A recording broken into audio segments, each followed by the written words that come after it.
Buenas a todos, es 11 de julio y tenemos el agrado, el honor de encontrar con Irving Gatel, que no me acuerdo si es Gatel o Gatel, y no sé si es catalán tu apellido, porque si sería catalán sería Gatel. Y Francisco Gil White, hola a todos, ¿cómo les va? Bien, muchas gracias por la invitación otra vez, Gabriel.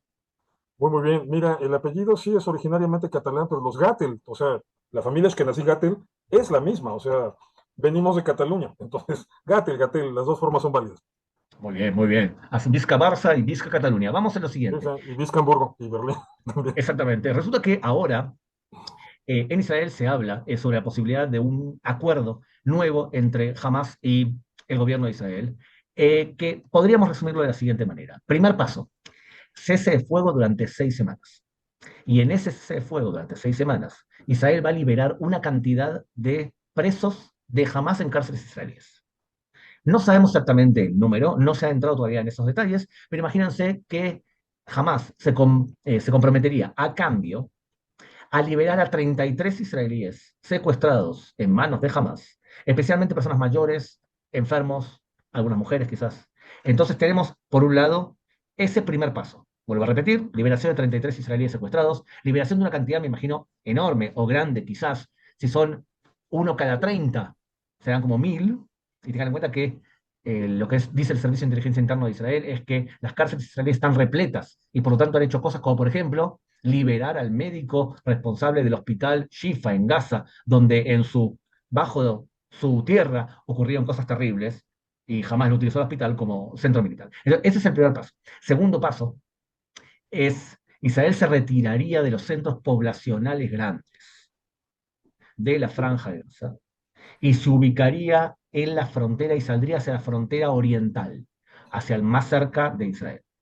Y a cambio de eso entraría además ayuda humanitaria a la Franja de Gaza en cantidades mayores y jamás volvería a liberar a otra cantidad de secuestrados. En la etapa 1 y la etapa 2 se negociaría el resto del proyecto. Y la última etapa sería el plan de reconstrucción de la Franja de Gaza.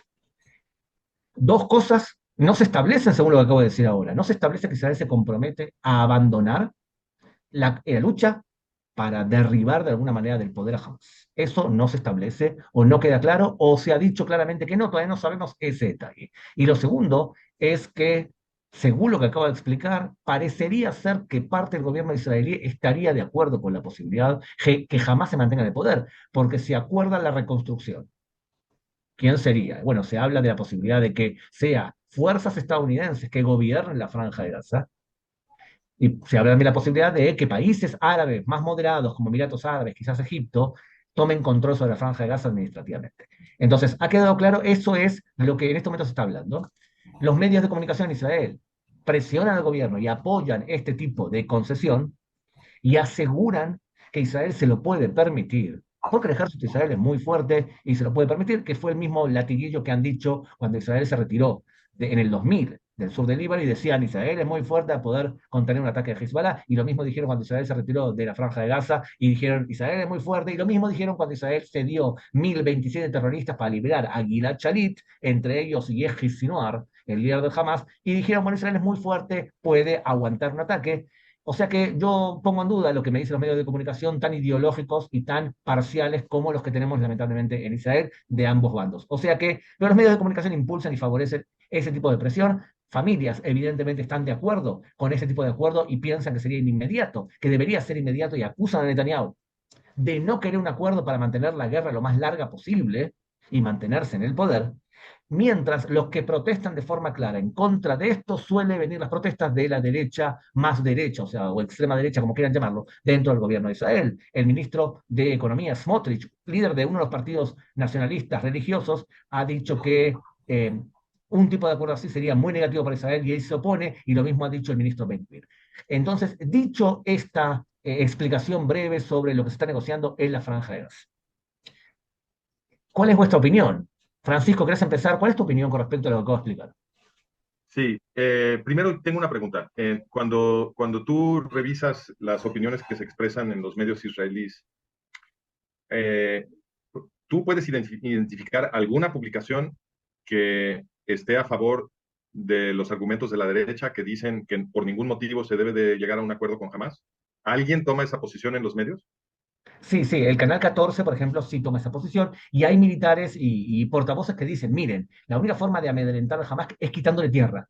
Tenés que hacerle doler territorialmente a Hamas. Y esa es la única forma de humillar en la cultura árabe islámica a alguien que Ok, derrotás. pero al margen de los argumentos, solamente un medio de información, Canal 14, está tomando esa posición.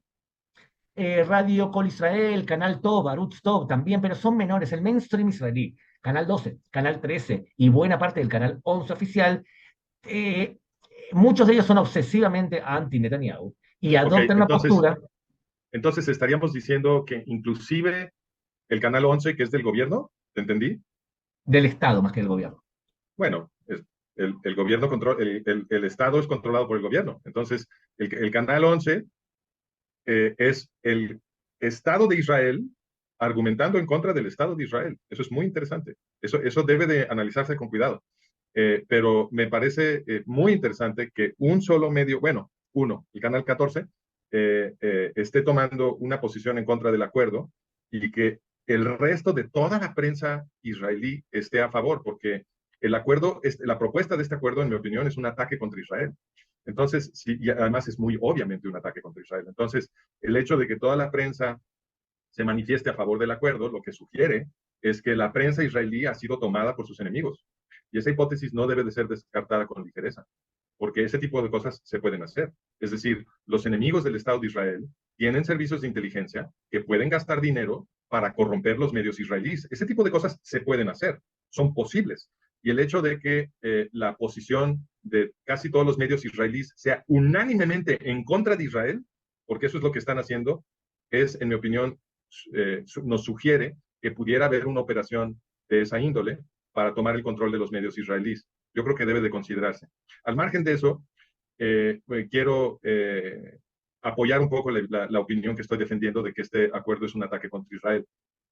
Tú señalaste, Gabriel, que no completaste el argumento, pero estaba implícito en lo que dijiste, que el trauma del 7 de octubre de 2023, pues es una consecuencia de la negociación que se hizo para liberar a Gilad Shalit. Mucha gente en tu público quizá no recuerda ya esa negociación, pero Gilad Shalit fue es un soldado israelí que fue secuestrado, no recuerdo en qué año fue secuestrado, por 2006, 2006. 2006, gracias, por Hamas, y un solo soldado, y para liberarlo, el Estado de Israel acordó con Hamas soltar de las prisiones israelíes cerca de 1,000 terroristas.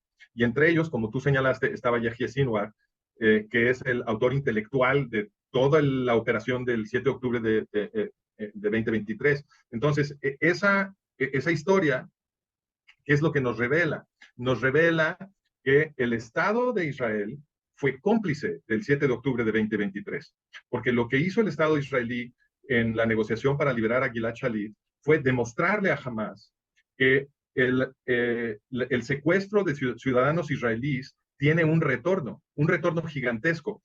Secuestraron a un solo soldado y obtuvieron la liberación de casi 1,000 terroristas palestinos. La lección para Hamas fue, tenemos que secuestrar más israelíes. Y eso cualquier persona que no está en un coma lo entiende. Por lo tanto, lo que debió haber hecho Estado de Israel, yo cuando digo esto que estoy a punto de decir, todo el mundo hace aspavientos de horror, pero es lógicamente necesario.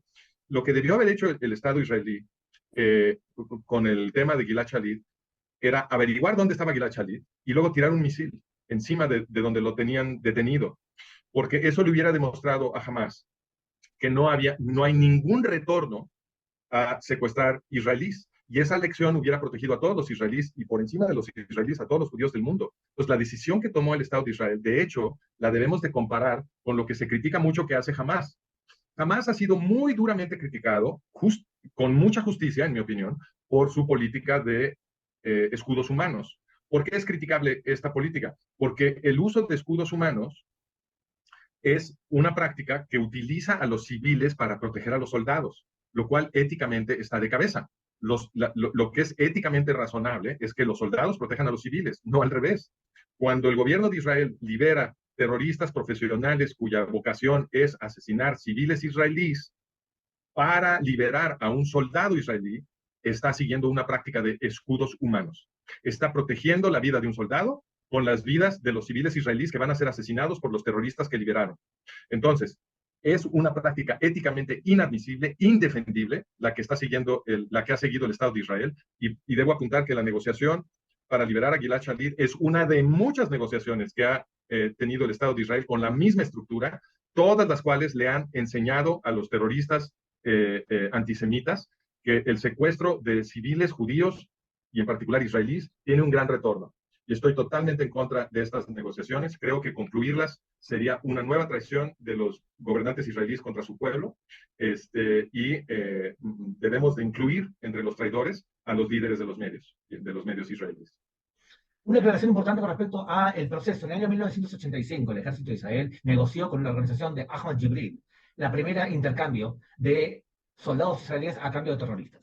La política israelí hasta 1985 era que con los terroristas no se negocia y se liberan a personas como se hizo en Entebbe. Y esa política de intercambio avanzó muchísimo y tuvimos problemas en el camino, como por ejemplo el caso del copiloto Ron Arad, que terminó en manos de Amal y después de Hamas, de Hezbollah, y terminó perdiendo la vida, o el caso de Nachshon Waxman, que fue secuestrado por Hamas, Israel lo intentó liberar y murió él y también el oficial que lo fue a rescatar. Lo que sucedió fue que en los años la política de intercambio de Israel fue avanzando cada vez peor, hasta el punto máximo de estos 1027 a cambio del soldado Gilad Shalit. Evidentemente, en ese intercambio también la prensa estaba totalmente a favor desde hace años de acceder a las concesiones contra el Hamas. Quiero puntualizar algo para nuestra audiencia, y es que tras el intercambio con Gilad Shalit, el juez de la Suprema Corte de Justicia, Meir Shamgar, levantó una comisión y decidió el juez Meir Shamgar con la comisión que éticamente lo que debía hacer Israel a partir de ahora es un civil secuestrado a cambio de un civil, uno a uno. Uno vivo, de un terrorista. Claro, uno civil vivo, a cambio de un terrorista. No, uno vivo a cambio de uno vivo. Civil, vivos por vivos, en la misma cantidad, muertos por muertos. O sea, si asesinan israelíes, se puede devolver solamente cuerpos. Y le aconsejaba el primer ministro de Israel no reunirse con las familias de los afectados para intentar evitar la presión justamente de estas familias. Esto fue lo que pidió Meir Shamgar y se desarrolló toda una teoría relacionada a lo que debería suceder, que de hecho y de facto tras el 7 de octubre no ocurrió porque en Israel es imposible hacer lo que estaba proponiendo Meir Shamgar. Nomás una aclaración, que desde el punto de vista teórico, Israel dice que debería hacer algo que la práctica no puede hacer o no hace, y por eso estamos hablando de este tema, cuando Meir Shamgar hace poco le indicó al gobierno que era lo que se esperaba correctamente que haga, y vuelvo a repetir la medida, era vivos por vivos en las mismas cantidades, muertos por muertos en las mismas cantidades. Eso es la base de la negociación. Irving, querido, ¿cuál es tu opinión con respecto a lo que estamos hablando? Mira, hay que entender una cosa.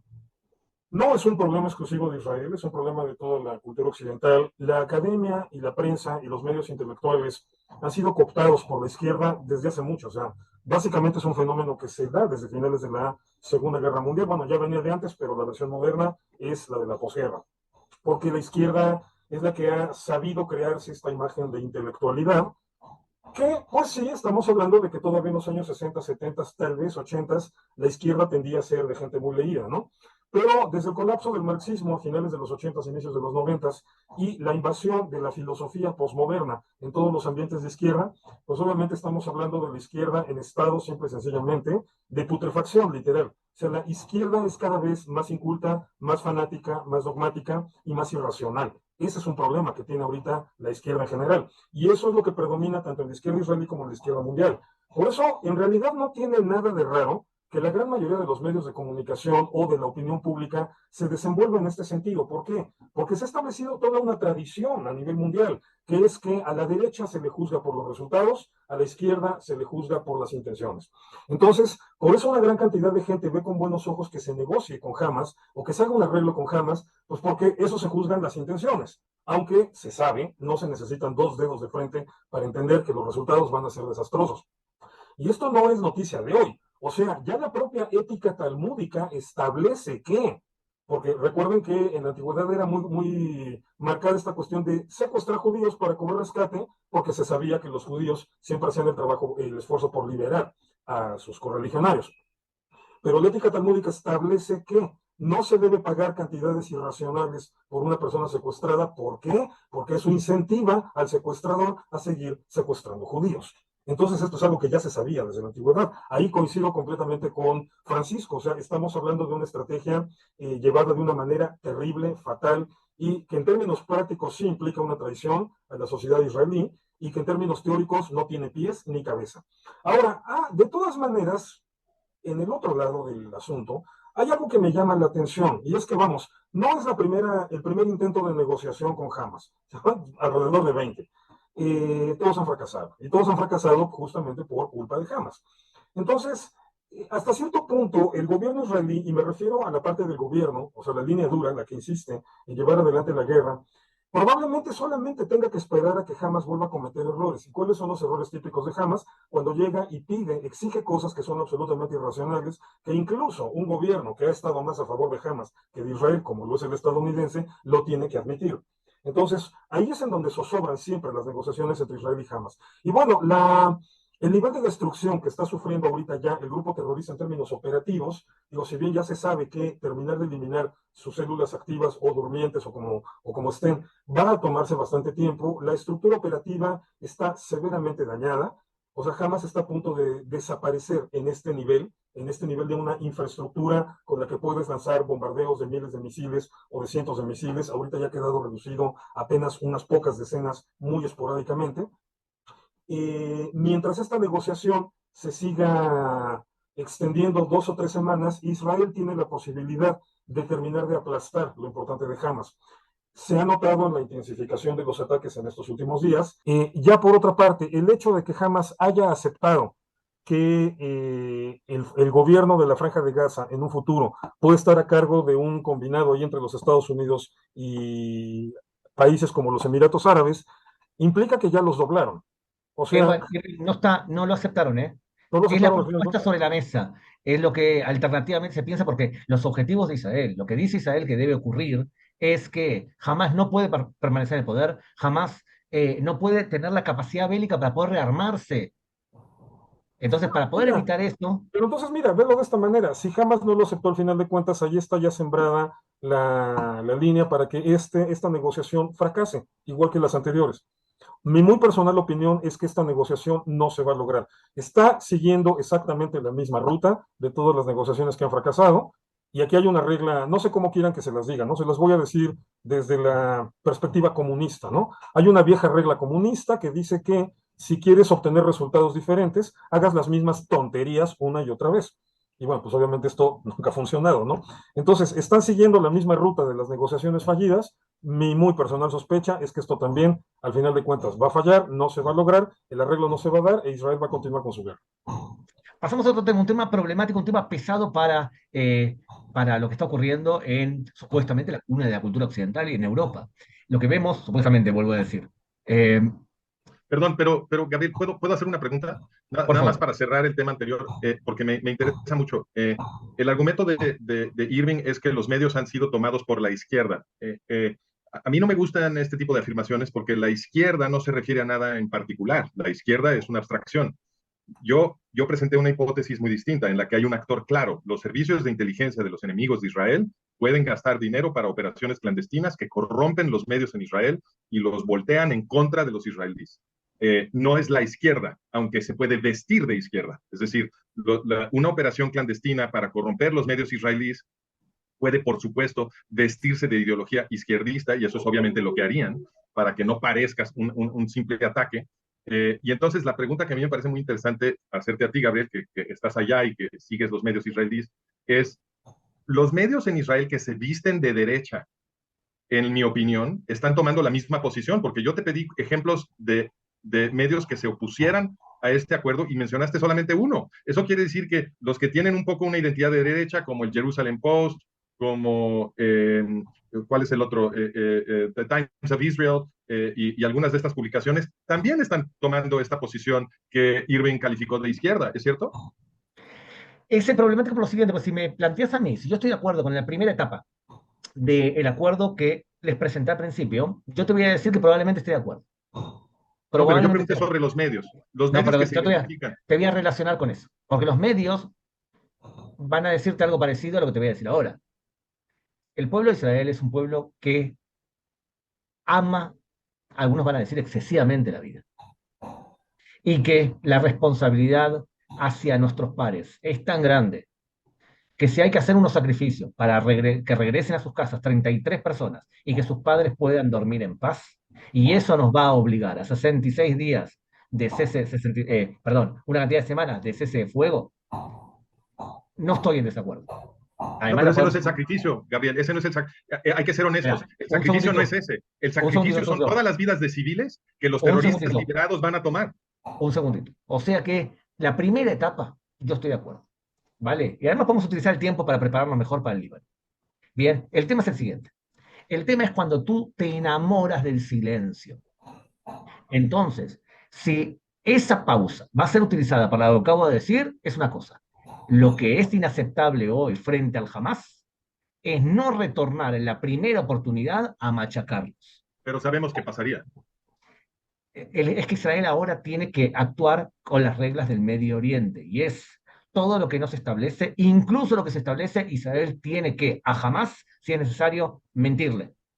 O sea, si es necesario liberar a los presos, ponerles un chip y después bombardearlos. Lo que quiero decir con esto es, sí, ceder, pero volver a pegar fuerte. Lo que pasa es que el israelí promedio se enamora del silencio y piensa que un acuerdo escrito con un grupo terrorista es un acuerdo respetable, cuando el grupo terrorista simplemente lo considera una pausa táctica digna de ser violada.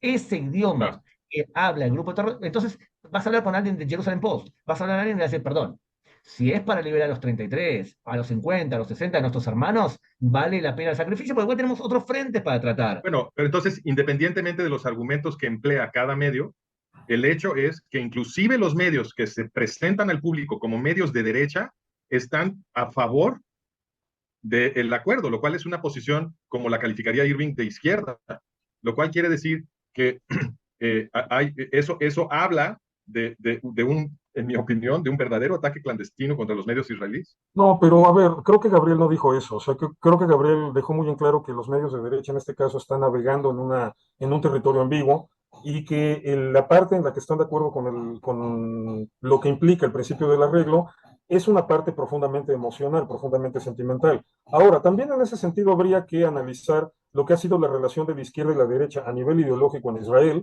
porque las definiciones de izquierda y derecha convencionales que se usan en todo el mundo nunca aplicaron en Israel. Muy Israel cierto. siempre fue un país, el pueblo judío, más bien en general, sospecho a veces, que siempre hemos sido gente que nuestras ideas de repente tienden mucho hacia la izquierda y nuestras acciones mucho hacia la derecha. O sea, somos de ese poco tipo de gente que entiende que hay que trabajar como derechista y vivir, o sea, gastar como izquierdista. Entonces, al revés de como lo quiere hacer la izquierda mundial, ¿no? Que quieren pensar como izquierdistas, pero vivir y ganar como derechistas. Entonces, creo más bien que la puntualización de Gabriel iba en ese sentido. Ya Gabriel me dirá si me equivoco. No, tengan en cuenta, nosotros, yo me considero un judío tradicional. Significa un judío tradicional considera que solamente se puede entregar la vida en tres circunstancias. La primera, si te obligan a creer en otros dioses. La segunda, si te obligan a tener relaciones sexuales con tus hijos. La tercera, si te obligan a asesinar a otra persona. Tu vida no vale más que la de otra persona.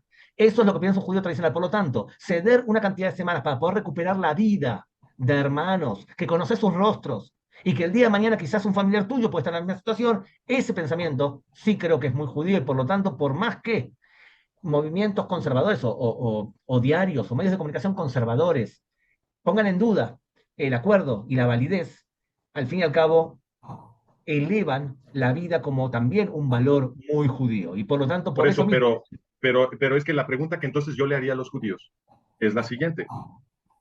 El costo que se pagó para liberar a Gilad Shalit, como tú mismo apuntaste, es 1.200 más o menos asesinados, de hecho torturados a muerte muchos, y como 250 rehenes. Ese es el costo que se pagó por la vida de Gilad Shalit. Y ahora, y es obvio que eso no vale la pena. Entonces, ahora el mismo argumento se está utilizando para que se vuelva a hacer una negociación y la pregunta es, ¿cuántas vidas judías va a costar ahora? lo que pasa Porque es que ese es el costo que se paga. Se pagaron 1.200 vidas judías más 250 secuestrados para una vida, porque la consecuencia de liberar a Yehia Sinwar fue el 7 de octubre de 2023. Lo que pasa es que no es, Francisco, una relación directa entre una cosa y la otra. Fue fundamental esa liberación, pero hubo otros factores. Por ejemplo, y que también acá tienen mucho que ver los medios de comunicación. Por ejemplo, el hecho de no condenar a soldados israelíes que decían que por la reforma judicial ellos iban a negarse a servir al ejército. Eso lo escuchó Hamas también.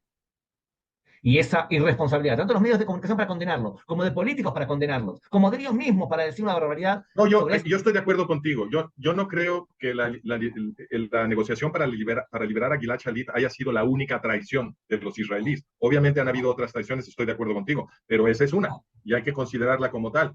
Ahora vemos el argumento, tú también lo mencionaste, de que le dicen a los israelíes que hay demasiados terroristas en las prisiones que ya no caben. Y ese se vuelve un argumento para liberarlos. Por favor. La otra manera de solucionar ese problema es construir más prisiones. Ya lo demostró Bukele con los terroristas en El Salvador. Pero la Suprema Corte de Justicia prohíbe al gobierno que haga X cantidad de cosas, o sea que en ese sentido también tenemos un problema con el sistema judicial en Israel, que no es un tema menor, ¿está bien? Pero si les parece bien, quiero saltar para ganar un poco de tiempo y que nuestro público disfrute de un tema más, y es el siguiente. Ustedes saben que hay partidos de derecha o muy derecha o extrema derecha, como lo quieran llamar, que tienen un estereotipo, tienen una imagen. Pero parte de esos partidos, o buena parte de esos partidos, hoy en día consideran a Israel un gran defensor de la cultura occidental.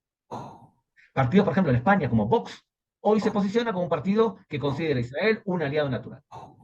Y no solamente Vox, en otros países también. Pero ustedes saben, la imagen que tienen estos partidos son determinadas, pero son partidos que, debido a la inmigración descontrolada en algunos casos, y de la pérdida de valores que los europeos, parte de ellos, no quiere, han ganado mucha fuerza. A tal punto que en algunos países pueden o podrían haberse tomado el poder. La posibilidad de que Marine Le Pen hubiese ganado las elecciones últimas no era algo tan descabellado, ¿estamos de acuerdo? Sin embargo, en algunos países como en Francia, que aunque todavía no sabemos qué va a ocurrir, porque no es claro que van a poder formar gobierno y menos claro que van a poder gobernar. Por otro lado, no puede haber elecciones hasta dentro de un año. No puede haber más elecciones de más de un año. O sea que tampoco está claro que puedan gobernar en Francia. Pero, por ejemplo, la asunción en el poder del Partido Laborista en Inglaterra, que vuelva a los parámetros anteriores del Partido Laborista. Todo esto transforma en que, al fin y al cabo, para el Medio Oriente, partidos de izquierda adoptan posturas muy contrarias a Israel y muy contrarias también a muchos países del Medio Oriente que entienden que ese tipo de posturas favorecen a Hamas, al radicalismo islámico, a Irán y demás. Por otro lado, la relación con la derecha, que tiene un prestigio, en el caso de la extrema derecha, muy nefasto. Y yo personalmente, Gabriel, considero que yo me sentaría a hablar con cualquier partido considerado de extrema derecha si cumple dos condiciones. La primera, si reconoce su pasado antisemita. Segunda, si echa de sus filas a los antisemitas que son activistas de esos partidos. Si se cumplen esas dos condiciones, yo estoy dispuesto a hablar con cualquier partido, porque no es que nos sobran amigos. Entonces la pregunta que le hago a ambos, y quiero empezar con Irving, es ¿cómo has visto las últimas elecciones tanto en Francia y en Inglaterra y ese cambio ideológico constante que está viviendo Europa entre las posibilidades de gobiernos de extrema derecha o de derecha profunda y gobiernos que regresan al poder desde la izquierda y la posibilidad de que un gobernante como Mélenchon asuma el poder en Francia? Mira, lo de Europa es un fenómeno simplemente, ¿cómo te diré? O sea, tenemos que volver otra vez a esta decadencia intelectual y ética de la izquierda. Por eso decía hace rato que no es un fenómeno exclusivamente de Israel, es un fenómeno europeo. Obviamente, aquí el problema de fondo, digamos, la base es que nosotros como judíos tenemos que lidiar con el antisemitismo tanto de derecha como de izquierda. Pero tenemos una ventaja, vamos a llamarle ventaja, en este particular, en esta vuelta de tuerca que estamos viviendo en el siglo XXI.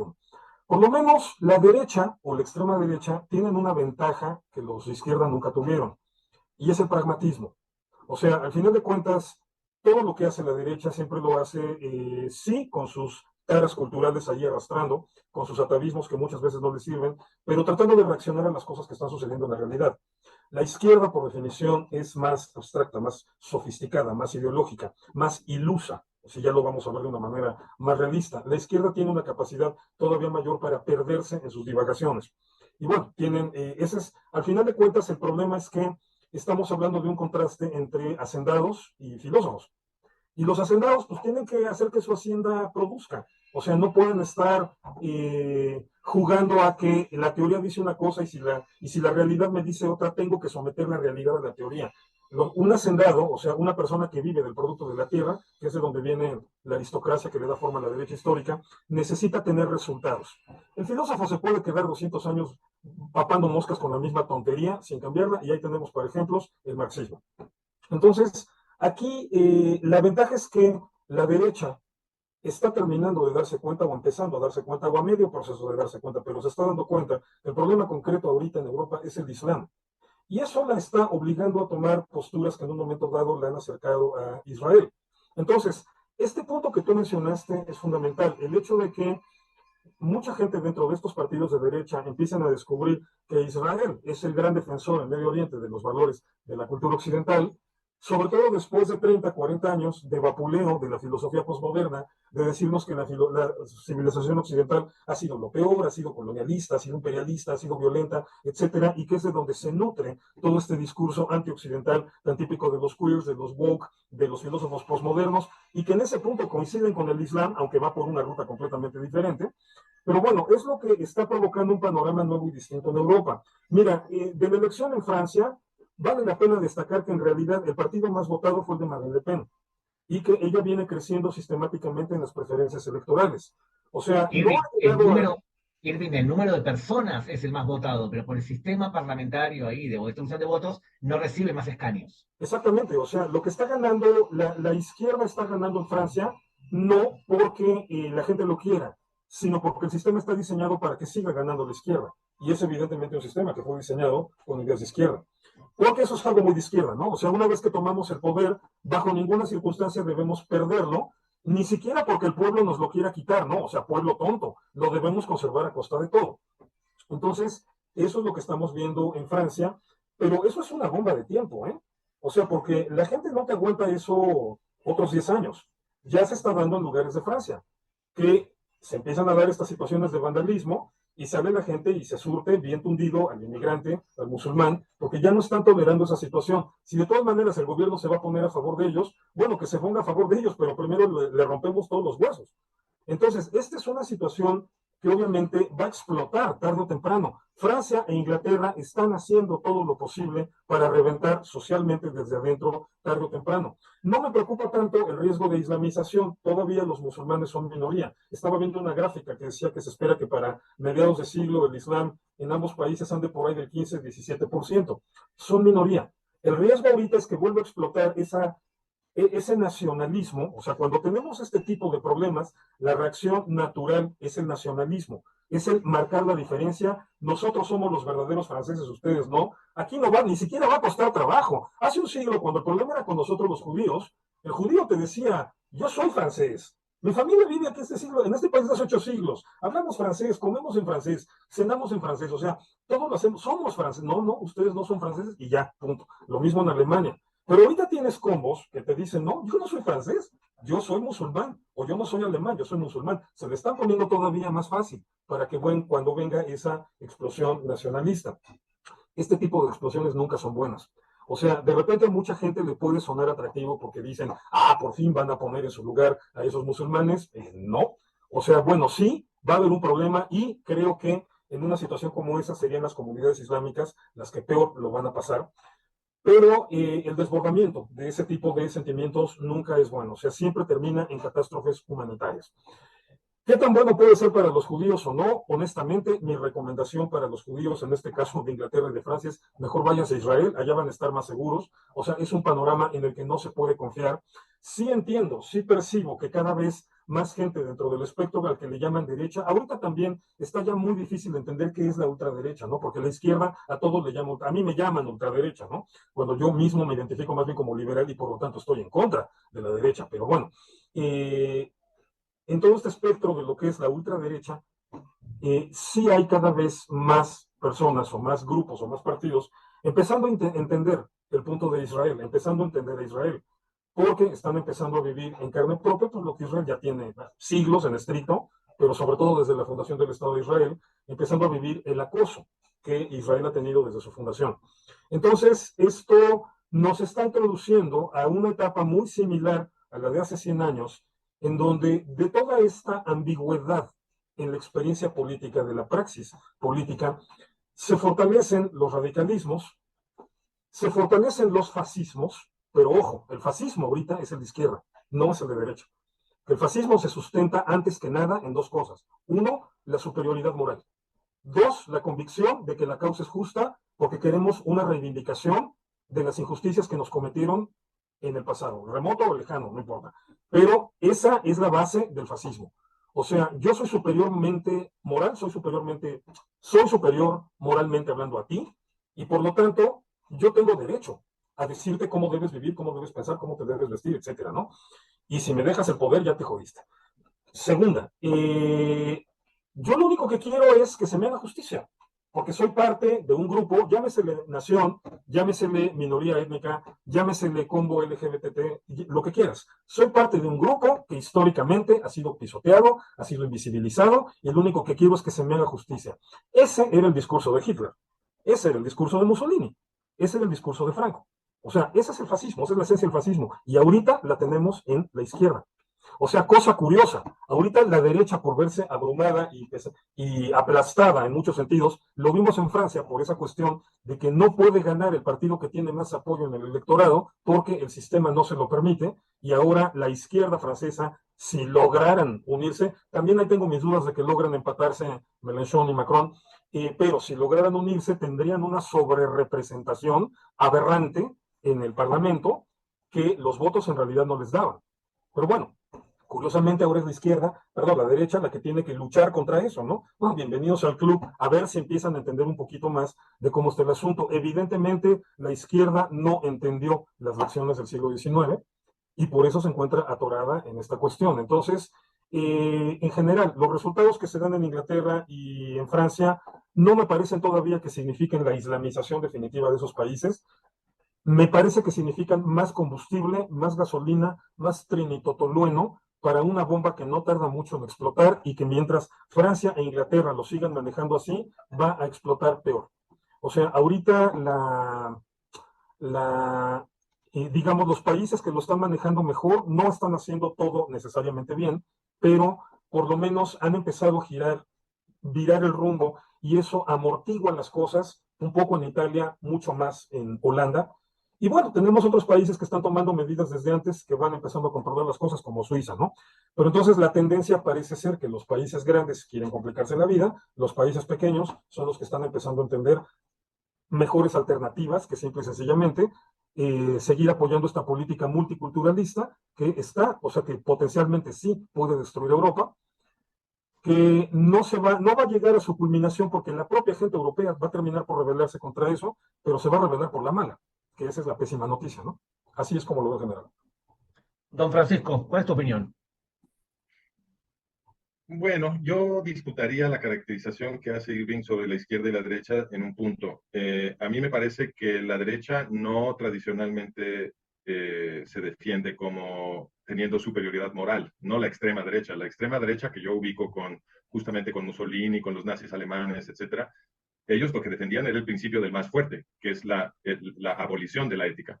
Y lo defendían orgullosamente. Los que tradicionalmente se postulan como moralmente superiores, los abogados del pobre, los que nos invitan a la compasión supuestamente, etcétera, esos son los izquierdistas. Entonces yo disputaría esa parte de su caracterización. Ahora, es cierto que la nueva derecha en Europa sí está ahora defendiendo argumentos de superioridad moral. Y es interesante cómo lo están haciendo, porque a mí me gusta mucho un comentarista estadounidense que se llama Bret Weinstein. Y Bret Weinstein en varias ocasiones ha dicho algo que a mí me parece profundamente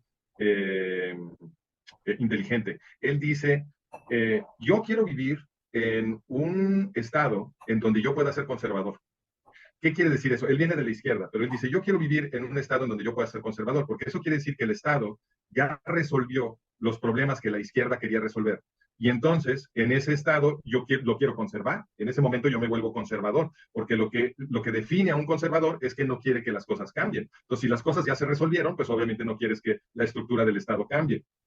¿Qué es lo que están diciendo los conservadores o los derechistas en Europa hoy? Están diciendo que quieren conservar Occidente como está. Es decir, ellos están diciendo, el Occidente moderno ya resolvió muchísimos problemas que teníamos. Ya tenemos voto para todo el mundo, ya tenemos derechos para las mujeres, ya tenemos parlamentos, ya tenemos cartas de derechos, etcétera. Libertad de expresión. La derecha es hoy el movimiento político que está defendiendo la libertad de expresión, la libertad de pensamiento. Los que lo están atacando están en la izquierda. Entonces, ha sucedido un poco lo que dice Bret Weinstein. Occidente, con sus democracias modernas, logró resolver muchos problemas Y eso es lo que los conservadores de hoy están queriendo proteger.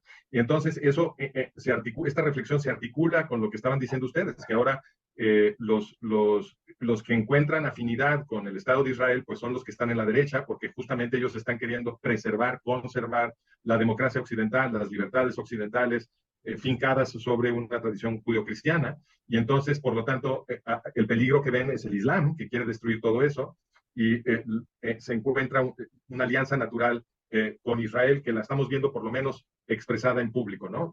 Independientemente de qué tan sincero sea eso, por lo menos se ha vuelto un cálculo político que beneficia a Israel y que beneficia a los judíos. Ahora, ¿cómo calificar la naturaleza de estas derechas europeas que ahora están ganando más que antes en las elecciones? Yo creo, como observaba Irving, aquí estoy totalmente de acuerdo con él, que es una injusticia referirse a estos movimientos como extrema derecha. La extrema derecha son los nazis alemanes. La extrema derecha es Mussolini. La extrema derecha es el argumento nativista utilizado para destruir a otras poblaciones y despojarlas de sus derechos, etcétera, etcétera. Esa es la extrema derecha. Pero se ha vuelto común ahora para desprestigiar a todos los que están en el bando conservador desde la izquierda, llamarlos extrema derecha. Eso es injusto. Pero es todavía más injusto cuando ni siquiera cumplen sus promesas derechistas de campaña. Entonces, vemos, por ejemplo, a la Meloni en Italia, que ha sido acusada de ser extremo derecha porque su movimiento antes expresaba admiración por Mussolini y algunas otras cosas, pero hoy en día la postura que ellos toman es pro-israelí, para empezar. Se han públicamente distanciado de su anterior admiración por Mussolini. Lo que a mí me parece más importante, sin embargo, es en términos de sus propias promesas, porque la razón de que tantos italianos votaran por Meloni, principalmente, fue que Meloni prometió resolver el problema de la inmigración, que eso es lo que está destruyendo Europa. Y Meloni no ha movido un dedo para componer el problema de la inmigración. La inmigración sigue igual o peor que antes de que fuera elegida Meloni. Entonces, ¿derechistas en qué? O sea, ¿cuál sería la característica por la cual los identificamos como genuinos derechistas? Cierto que ellos se presentan como derechistas y a los medios les gusta calificarlos de extremo derechistas, pero sus políticas, ahora que están gobernando en Italia, cuesta mucho trabajo distinguirlas de los izquierdistas. Tengo más esperanzas para los derechistas franceses, si alguna vez logran tener la fuerza suficiente para producir políticas de Estado. Ahí tengo más esperanzas de que sí hagan algo para resolver el problema de la inmigración yihadista a Francia. También tengo esperanzas para Farage en Gran Bretaña, si alguna vez logra conseguir el poder. Pero fuera de Geert Wilders en Holanda, no veo a nadie de la derecha europea realmente comprometido con poner en marcha políticas que los distingan de la izquierda. Lo que veo es mucho discurso, pero a la hora de la hora no veo realmente que exista una genuina derecha en Europa fuera de Geert Wilders, que por supuesto no es extrema derecha. Geert Wilders es un liberal. Yo he leído sus textos, es un tipo con una ética, por lo menos en cómo se expresa, impecable.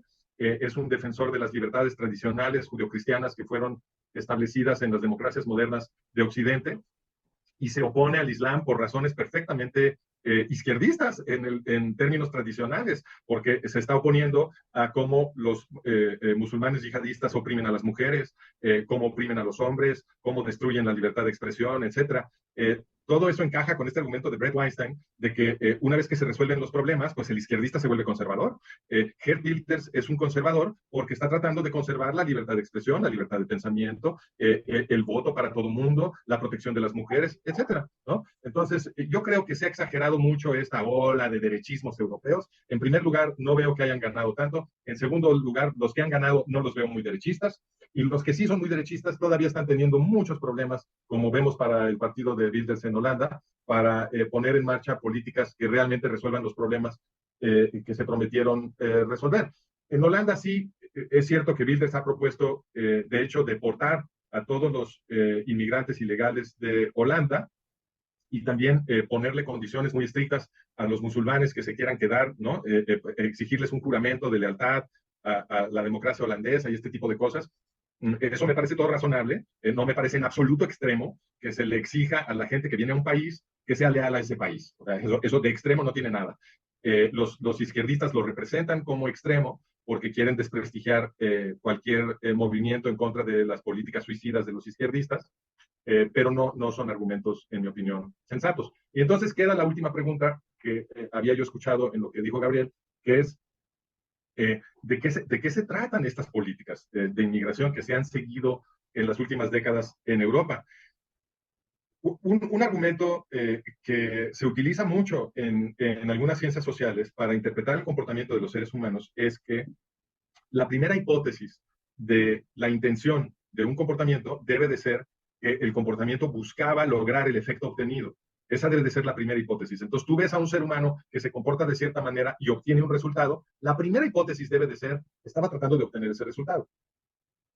Las políticas de inmigración europeas han sido muy consistentes a lo largo de muchas décadas. Sus resultados han sido muy obvios desde hace mucho tiempo y no se han alterado un ápice esas políticas de inmigración. Por lo tanto, la primera hipótesis debe de ser que los gobernantes europeos estaban buscando conseguir precisamente lo que obtuvieron. ¿Y qué es lo que han estado obteniendo? Cada vez nos acercamos más a una guerra civil en toda Europa. Y lo mismo está sucediendo en Estados Unidos. Cada vez nos acercamos más a una guerra civil. Ahí no tanto por las políticas de inmigración de las últimas décadas, aunque las políticas de inmigración de esta última administración sí encajan dentro de dentro de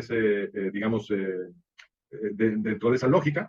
Y yo interpreto esto todo dentro de un marco maquiavélico. En mi opinión, los gobernantes occidentales, tanto en Estados Unidos y también en algunos lugares en Latinoamérica y en Europa, han seguido una política maquiavélica de destrucción de la democracia, y la inmigración de musulmanes yihadistas a Europa, como la inmigración descontrolada a Estados Unidos ahora en los últimos años, tiene el efecto de empinar los movimientos sociales dentro de estos países cada vez más a la guerra civil, que era lo que estaba describiendo Irving. Como bien dice Irving, una de las consecuencias esperables de producir tanta inmigración yihadista a Europa es que va a haber una reacción, ahora sí de extrema derecha, que no ha sucedido todavía, pero que bien puede suceder, nativista, nacionalista, y entonces lo que sucede es una guerra civil entre yihadistas aliados con izquierdistas y extremo derechistas en Europa. Yo predije que esto iba a suceder hace años cuando vi los efectos que estaban teniendo estas distintas políticas que han seguido nuestros gobernantes, siendo que no las modifican. A mí me convencen de que esto es precisamente lo que quieren, y eso nos obliga, en mi opinión, a estudiar con mayor cuidado quiénes realmente son estos gobernantes, quiénes los han financiado, con quiénes platican, con quiénes se organizan y qué relaciones tienen con los movimientos más nefastos que hemos tenido en Occidente. Señores, hoy hemos tratado sobre la negociación en la Franja de Gaza y el tema de los rehenes, y también sobre las elecciones en Francia y en Inglaterra, con el ascenso de ciertas fuerzas de izquierda y el ascenso también de ciertas fuerzas de la derecha. Y vamos a terminar con un pequeño juego que no los preparé. Entonces, liberen los micrófonos. Yo les hago tres preguntas a los tres, porque yo también voy a responder. Y si pueden, yo sé que es difícil, pero digan una respuesta y una frasecita, no larga, corta. Primera, Francisco, Biden se presenta a elecciones, y si tu respuesta es no, ¿quién se va a presentar por el Partido Demócrata? Tu respuesta.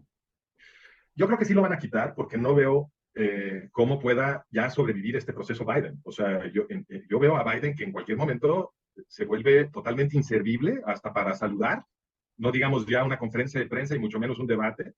Entonces yo creo que sí lo van a quitar. No veo a quién pongan que le pueda ganar a Trump, entonces no quiero proponer una hipótesis ahí, pero lo que sí diría como frase, como la frase que tú quieres, es: no importa a quién pongan, porque en realidad Biden es Trump y Trump es Biden. En mi opinión, no hay ninguna diferencia entre esos dos. En realidad son los servicios de inteligencia los que controlan la política estadounidense. Señor Irving, ¿qué va a ocurrir? No, yo también creo que lo quitan y me parece que, no, digo, es muy difícil ahorita ya agarrar a quien lo sustituya. Me parece que lo que más razonable considerarían mucho, no me atrevería a apostar que así va a ser, sería Kamala Harris. Pero de que van a quitar a Biden se me hace lo más probable. Ya no da para más el señor. Mi opinión es que van a quitar a Joe Biden y que van a postular a Michelle Obama como candidata del Partido Demócrata. Lo más Eh, probable.